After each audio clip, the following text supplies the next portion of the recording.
So Ray is a successful Sikh lesbian and multi-time CEO and social entrepreneur. She has been on a variety of boards and sold to two Fortune 500 companies. She now serves on corporate boards as well and spends time supporting her wife and her two sets of twins, including her 11-year-old trans son. And she invests in businesses that seek to bring the benefits of biotech for the people at the bottom one half of the pyramid. And I'm very excited to be here and be having this opportunity. Ooh, hi, Ms. Jayapal. It's so nice to have you here. Hi, Akshara. Nice to see you. You too. Welcome. How are you? Good, good. I'm so glad to be joining everybody today. Good. We're thrilled to have you. And we're just starting introductions. Akshara, are you done with my introduction? Yes, I'd love to ask you now, why do you find Desi Rainbow's parents and allies important? Desi Rainbow's parents and allies is super, super close to my heart. I'm an out lesbian. I came out 21 years ago. So I've experienced, the acceptance on the one hand, but also tremendous rejection, and seen the importance that our family and community holds for us. So it's both as somebody who's been an active part of the community, somebody who has a family with my wife and two sets of twins, and of course as the mother of a trans son. One of the things I've realized is that our potential is both expanded as Desis and very much limited. Even more so by those around us, our loved ones, our family, and our community. So I feel like the work of Desi Rainbow is incredibly important to conduct and amplify. So I'm really delighted to be here. And Akshara, I'd love to quickly introduce you before we get to the representative, who we're so delighted to have. Akshara is a 22-year-old from Seattle, graduate from the University of Washington, where she majored in gender and women's sexuality studies and minored in human rights. She's preparing for a next step into the world of law while she works at the University of Washington's Queer Center as a cohort operations and program coordinator, working with cohorts of trans women of color. Akshara, what does Desi Rainbow mean to you? Oh, good question. Desi Rainbow is huge to me. So my mom is the co-president of this organization, and she has been a strong support system for me. When I came out as pansexual, she was very open. She immediately talked to my family about everything and let them know. And Desi Rainbow provides a very strong sense of community and fosters all of that. And it also allows us to be exposed to a variety of different stories like this one. And that's so important in our community to see representation and to understand better how our identities can peacefully coexist with our culture and our identity and our ethnicity and community. So it's very important, and I'm very excited to be here today. Thank you for that. And before I introduce the representative, would you perhaps introduce Desi Rainbow a little bit more and share about the Proud Possibilities program? Absolutely, thank you. So the possibility of what kind of lives, careers, and families and communities that LGBTQ plus people can have today is very limitless. But in the Desi diaspora, family usually means biological family, and community often means our ethnic or faith community. And coming out for both LGBTQ plus people and their families can be difficult, painful, and even dangerous. And so what does this often mean for LGBTQ plus people who are seeking new ways of living their lives? So this series brings together parents and allies alongside LGBTQ plus people to better discuss how to build fulfilling lives and relationships with both our family and our community. So we'll look at how people are choosing to stay single, finding partners, getting married, or choosing not to, having children or not, building chosen family, their community, and their careers. And we'll also take a look at how allies can join the LGBTQ plus community and how we can enact leadership to better change our community. And our goal is to offer possibility models on building fulfilling lives for both LGBTQ plus people, as well as their family members and their parents. And this event is a part of the unique work that Desi Rainbow does to build intergenerational communication and understanding within the Desi community. Thank you, Akshara. And with that, we're going to move to the star of the show. We're beyond thrilled to have Representative Pramila Jayapal here. No matter what side of the political spectrum you fall on, one thing you can be proud of is to be with the first Indian American in Congress. So super thrilled to have you, Representative. Brief bio to the representative: a former Washington State Senator and a lifelong organizer for immigrant, civil, and human rights. Representative Pramila Jayapal was re-elected to Congress for a third term with more votes than any member of the House of Representatives. In 2016, she became the first South Asian American woman ever elected to the House. She came to the US alone at the age of 16 and went on to start the largest immigrant rights organization in Washington state, before becoming one of only 14 immigrants serving in Congress today. As the chair of the Congressional Progressive Caucus, Representative Jayapal is the lead sponsor of the Medicare for All Act, the College for All Act, the Housing is a Human Right Act, the Ultra Millionaire Tax Act, and the Roadmap to Freedom Immigration Resolution. She serves in the Judiciary, Budget, and Education and Labor Committees, and she's the proud parent of a transgender child. She lives in West Seattle with her husband, Steve. Representative, we're so thrilled to have you. Yeah. Thank you for your time. Your talking to us and your support for us means the world to us. And so with that, I will hand it over to Akshara. Maybe I should give you an opportunity to make any opening remarks if you'd like, and then hand it to Akshara for the first question. Well, thank you so much, Ray. It's really great to be here, as I said. And Akshara, I'm so proud to represent you. So proud that I've got a constituent here who is just phenomenally active in Desi Rainbow and really, and much more than that, and really creating an environment that is just and humane for everybody. So thank you so much for that. And it just is such a wonderful thing to see that Desi Rainbow exists, because I know that when I first talked about Janak being trans, this was a couple of years ago, and it was during a Judiciary Committee hearing on the Equality Act. And as I was speaking about Janak, well, actually, as we were speaking about the bill, there were so many terrible things being said about trans kids or trans people more broadly. And I just couldn't take it anymore. And I texted Janak and said, Janak, I know you haven't been public about this, beyond your own friends. I don't want to force you to do anything, but I would love to talk about you, because I just think that people need to understand who it is we're talking about. And I knew that there had never been a member of Congress who had at that time come out as a proud parent of a trans kid. And so Janak texted me back and said, Mom, will it help? Will it help others? And I said, I think it will. And they said, well, then go ahead. And I remember being nervous about it because I wanted to make sure I did it well for Janak. And I remember writing down what I wanted to say on a piece of paper, and just raising my hand and talking about Janak and how proud I was of them, and how much being able to come out and be themselves had opened up a whole world of being able to contribute their full selves to the conversation and to the community.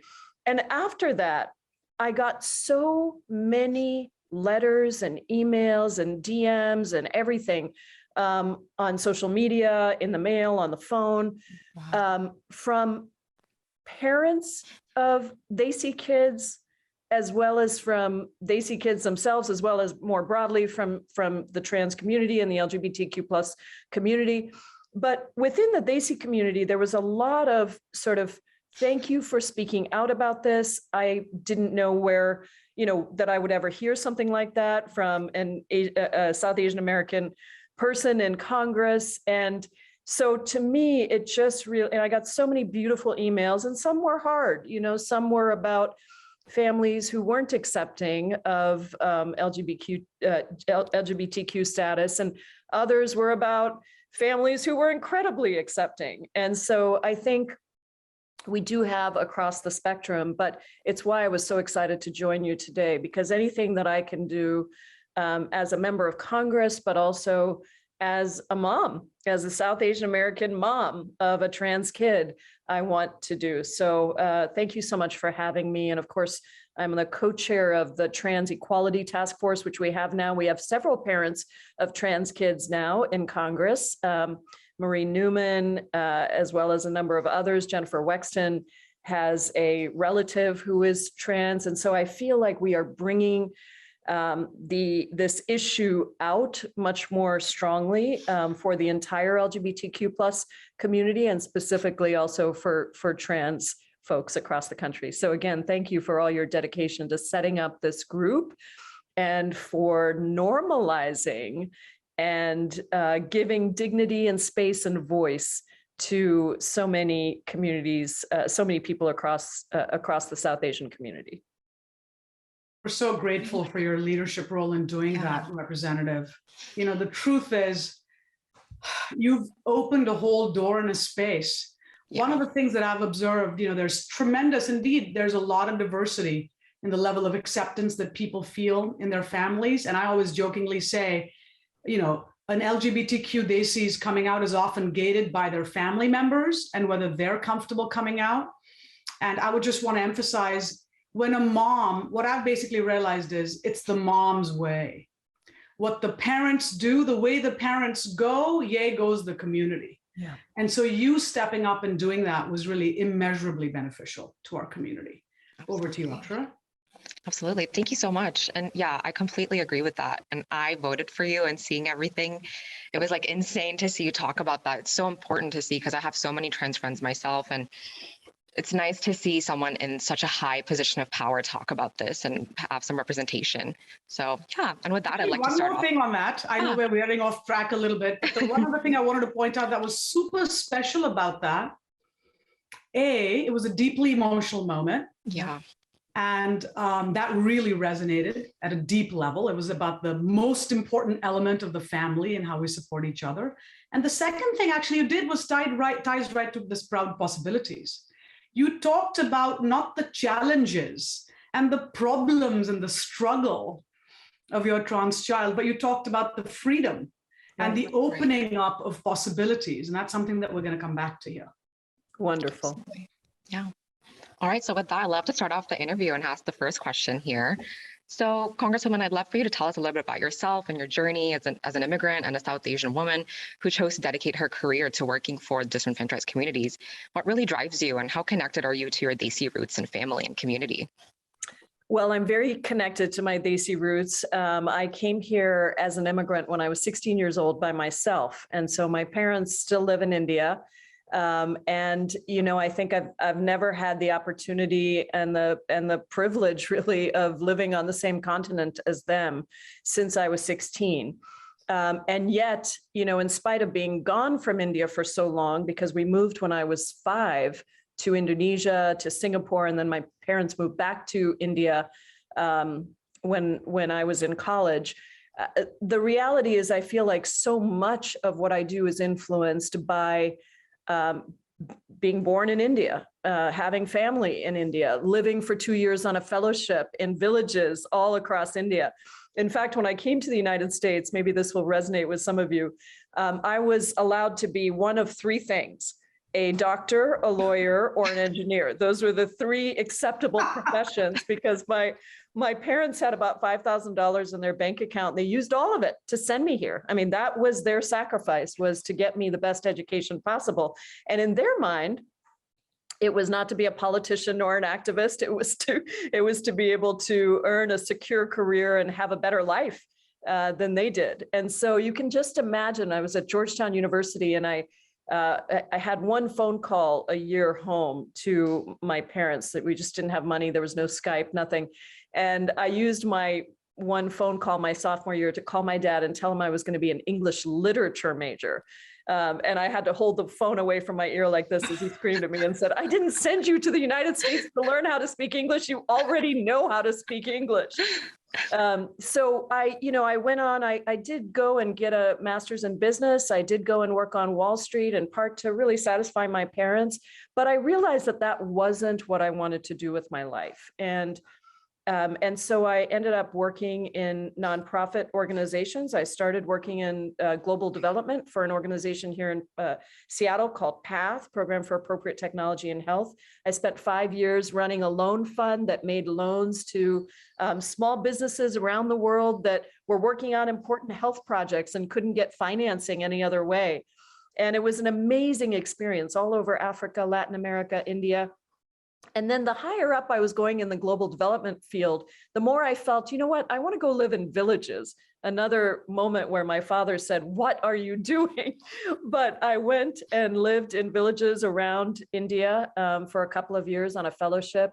And then I came back, and a few years after I came back, 9/11 happened. And that was really the trajectory that pushed me into starting immediately after 9/11, what ended up being an organization And I grew it as the executive director to be the largest immigrant and civil rights organization in Washington state, one of the largest in the country. Akshara, you know it as One America. We started as Hate-Free Zone, but it became One America. And that was really my trajectory into organizing. And that, I think, is the work that propelled me ultimately to saying, you know what if we had organizers on the inside in elected office? What if we had more women, more folks of color? And so when I ran for the state Senate in Washington state, I was the first South Asian American ever elected to the state legislature, period. Now, I am so proud to say that, I've been working to develop a pipeline and support these amazing candidates. We now have multiple South Asian American women in the Washington state legislature. And I have been working to try to get more into Congress as well, but we haven't yet gotten there. But I believe that even though I'm the first, I will not be the last. Definitely. Oh, that was beautiful. Thank you so much for sharing, Congresswoman. That was lovely. I could ask a little bit about your journey as Janak's mom. Could you share, Representative, what your journey's been like? Have you felt or faced any hesitation, resistance, or challenge? And how did you overcome that, either personally or with your family or community? Well, what's interesting is I'm obviously a very progressive, ideologically progressive person. And so I've always been a champion for LGBTQ rights, and going back to early days. And I remember when Janak was younger, I would often say, your partner, he or she. I would sort of try to open up some space for whatever at that time. Really, we were just thinking two genders, how wrong of us, but anyway. And this was when Janak was quite young, and I think maybe when Janak was about 13 or 14, they said to me, "Mom, I'm not gay. You don't need to say he or she." And I said, "Oh, okay, well, I just wanted to make sure that you knew that whatever, I'm here to support you." And it wasn't until Janak got to college, and I think really started exploring gender and sexuality, that they really realized how they felt and how they wanted to identify and who they were. And so it was maybe the second or third year of college, they came home, and I think may have come down wearing a dress or maybe wearing some makeup. And I remember looking and thinking, I wonder if we should discuss, and so I think we went out to lunch, and I said, "Hey, is there anything, I noticed you were wearing a dress, you look beautiful. I noticed you had makeup, you look beautiful." And so we had a conversation at that point. And initially, Janak was identifying as non-binary, but in the last year has made a different, has made the transition. And we've talked through all of it. And I don't think there was any resistance really from me, other than sometimes being scared that I wasn't going to use the right language, And so we had a lot of conversations about what do the different terms mean? And they're very good about, if I say something and it strikes them wrong, even if the intention isn't wrong, they'll correct me. And I love it, because I don't think I would know otherwise. And I think they've been really sharing some deep feelings about how things make them feel, about how certain language makes them feel, not just for me, but broadly. That's been very helpful to me in my own understanding. And as they have begun hormones and other things, I've just learned so much about the process. I think in terms of challenges, nothing really, no resistance from me or my immediate, my husband. I think when I told my mother, I think she was completely open, and she in fact is a counselor in India, and she went and took a course on LGBTQ equality and how to be a counselor for LGBTQ plus families.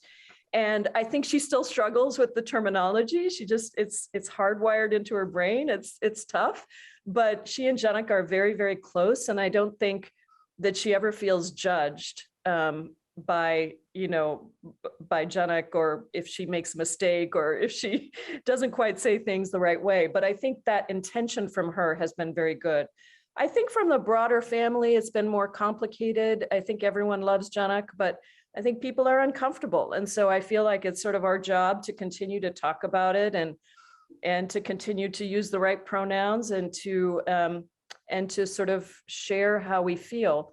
I think the one thing is, and maybe others of you have advice for me, but I think it is difficult for Janak to go back to India. It has affected their ability to go back to India. And I think they will go back hopefully this year to see their grandparents because they are so close to them. But I think the fear of being a trans person of color in India is significant, just as it is even in Oakland, where there are lots of trans POCs, but they carry protective equipment and, mace and other things, and they are very aware of what's happening around them. And so I think the main challenge for me has been being afraid for my kid, the same challenge that probably every parent has, but recognizing the increased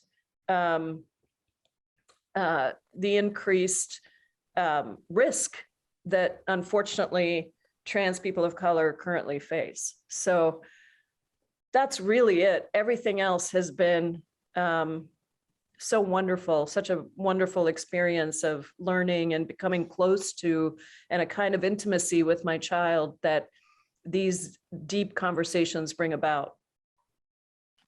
It's so incredible to hear you say that you were so supportive and willing to learn when your child came forward about that. That's so important because I feel like oftentimes parents might feel a little bit dejected after hearing that, like it's somehow their fault or like they did something wrong as they parented their child. And to hear you say that you were just open and eager and willing and receptive, that's so important. And it's really nice to have that representation. So thank you. That's really beautiful. Yeah. I think that's one thing. Sorry, Akshara, I just wanted to say, when parents have reached out to me, and a lot of Desi parents have reached out to me and said, I want to be supportive, but I was looking forward to having a regular wedding or I've always thought about my child in this way and now they're this and I just can't quite get used to it. And what's the community going to say? I mean, those are very legitimate things that families bring up. And I think the main thing, and that's why I think Desi Rainbow is really important, is to talk it through, and sometimes it just takes a little bit of time for somebody to process something and be able to accept it. That wasn't the case for me because I didn't have I don't have expectations that were tied up with, Janak being a boy and marrying a girl. That just was never something that I cared much about. And so it didn't matter to me. And Janak being trans, and I'm loving buying earrings and dresses now with them. It's just been so much fun. And so I think just being accepting of people's process is important as we're going through this. Definitely. Absolutely. Thank you. It was beautiful. All right. So have you ever worried that being trans could affect Janak's possibilities in life? And have you ever addressed this as a parent and as a family? Yes, we talk about it all the time. And I mentioned the safety. That's my biggest fear. I'm not really that worried about their life and being able to be successful because they're so darn smart and so resourceful and creative. But I do think that it affects where they want to work. They want to work in particular places that are open to trans people of color. Can't really blame them.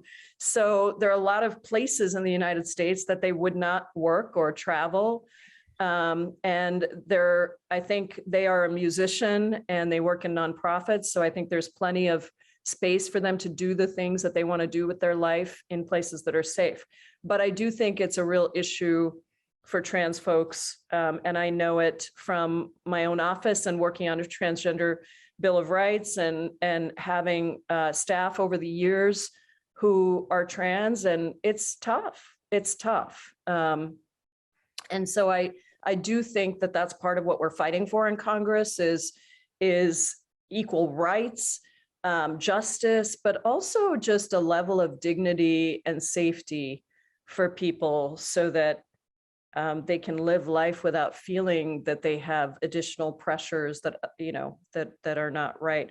One other thing, when Janak graduated from college, I drove across country partway with them, and just seeing all the micro levels of decision that trans people have to deal with, which bathroom do I go to? If I walk into this gas station to buy whatever it is I need, are people gonna, am I gonna be safe? Are people gonna look at me? How do people perceive me? I mean, I think all of that, and also the dysphoria that is so very real, and the mental health consequences are things that I do really worry about for Janak, but for all trans folks, really all LGBTQ folks, but I think trans folks in particular, and go through a lot of that dysphoria that is very challenging.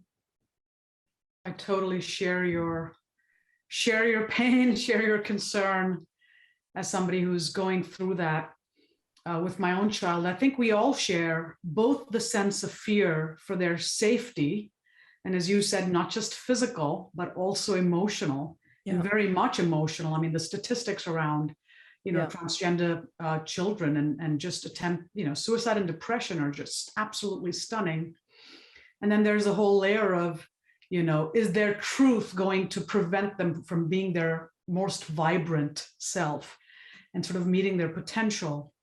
So on those topics, on the one hand, it's great to see the progress that our community and the wider world has indeed made on both on gay, on the sexuality spectrum and gay marriage, as well as on supporting transgender folks. Yet it does feel like the South Asian diaspora, I will say there's been legal changes in India, 2015 and I think 2017 or 18, addressing both for finally decriminalizing sodomy, which was criminalized by the British, and actually creating a third gender. At least it's helpful in the right direction, of a third gender for those that would prefer that categorization. And so there has been progress. I think one can point to substantial progress, particularly in Indian urban areas where people's attitudes truly have changed. Yet, I think those of us that live in the community day in and day out really feel like the progress is too slow. Yeah. There aren't enough prominent Desis out in their community. People's coming out is limited by the comfort of the most conservative, beloved person around them. And so, could you share your thoughts on whether it be for the youth and the children themselves, or for family members, and even for Desi Rainbow? This is one of the questions that we are grappling with.